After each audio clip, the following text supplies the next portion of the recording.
What if Jaime Lannister never joined the Kingsguard? Tywin was surprised to hear from the king, but bowed. As he was told, the Mad King sat on the throne.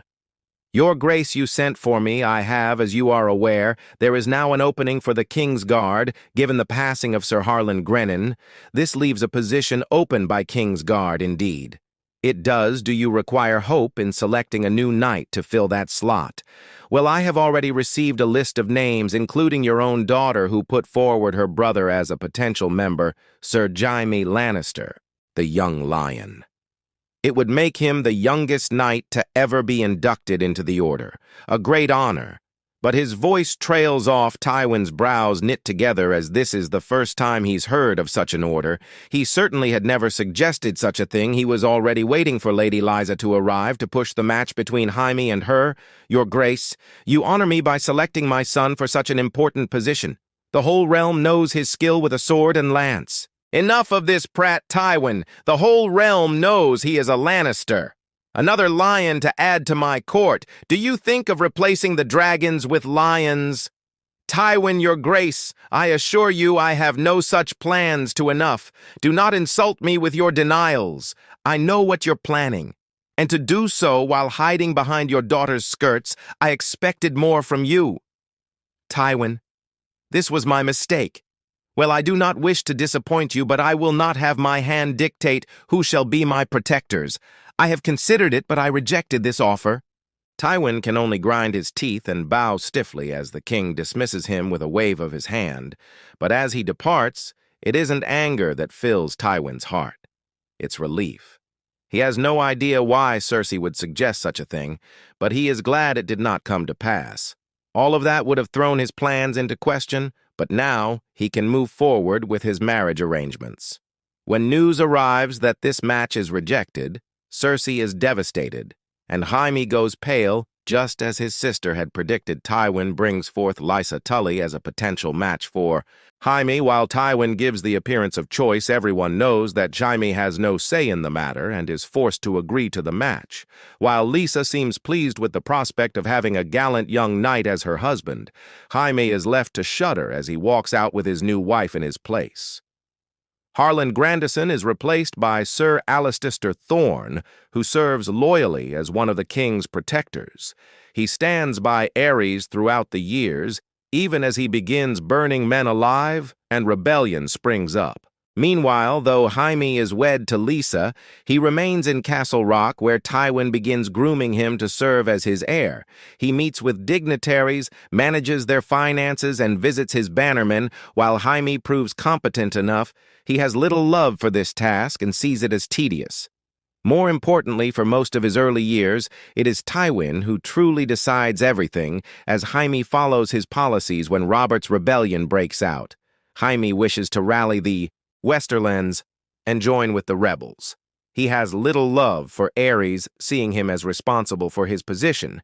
He knows his father would agree after enduring years of insults from the Mad King, and yet while Jaime suggests marching out and rallying their full strength behind Jon Arryn in the north, Tywin refuses.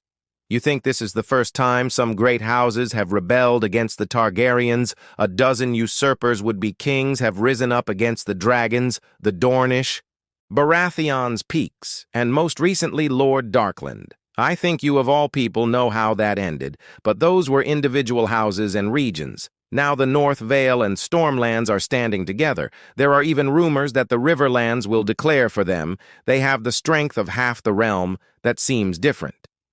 Yes, it certainly could be different, or it could end as all these uprisings do, with fire and blood. But we are allied with the River Lords. They will expect us to help them if they join the Starks. Else, why would Hostatali agree to this marriage? You certainly are correct there. We are allied with them, but that does not mean we join them if our allies run into a fire. So we shall send a token force large enough that our allies will notice our contribution, but not so large that we can be accused of treason should things turn badly. Tywin decides that a force of 6,000 shall be large enough. However, he insists that no Lannister take part, lest they be implicated in the war if rebels lose. Instead, Lord.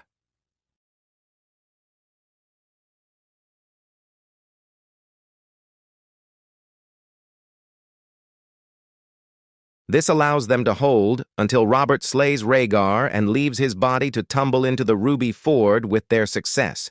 Here the rebels' victory is all but assured, and Tywin finally decides to fully commit their strength to this war. He knows the other lords suspect him of hedging his bets, so the Westermen must do something big to secure their position in the new government.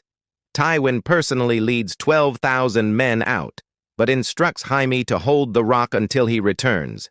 He cannot risk losing both him and his heir in what will happen next, especially. With the Mad King involved, thankfully the first part of his plan goes smoothly, as when he arrives in King's Landing. Grandmaster Pella is quick to join Tywin and open the gates for him. This promptly leads to the sack of the city, as his men clash with the surviving royalists. Though they are defeated, the Targaryen men put up a strong fight and lead to brutal street-to-street fighting. Tywin loses many good men in this combat, but he continues to drive his forces toward the Red Keep.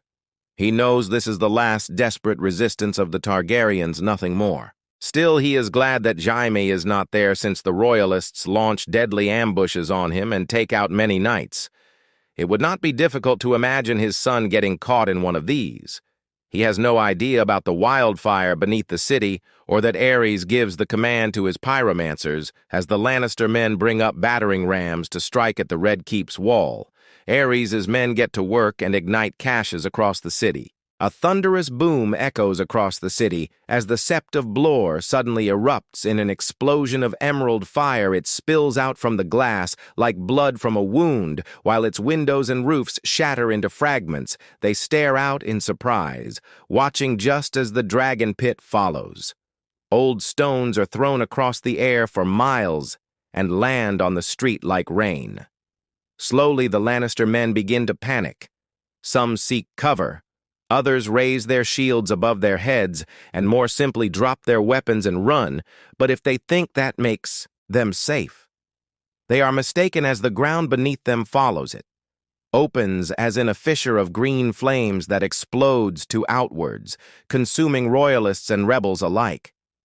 Tywin is just outside the blast zone. He pulls his horse back and tries to reel away.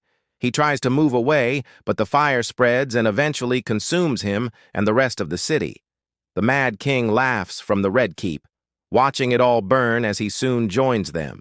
Soon the entire city goes up, leaving the rebels to find the capital as smoking ruin. As they survive the city and see the full extent of the damage, the sheen of their victory weeks away disappears. The next few days are spent searching for survivors, walking through the ruins, and trying to pay their respects to the fallen as best they can. It is grim work, and by the time they finish, the men look like they've gone to another war. But the things they see here are more horrific than anything they had encountered before among a group of corpses. Ned comes across a golden clasp. It is burned almost, beyond recognition, but they can make out the vague details of a snarling lion. They immediately know who it belongs to, and Ned feels his spine shiver. Though he does not like Tywin Lannister by trying to take the city first, he had inadvertently done the greatest service to the rebellion.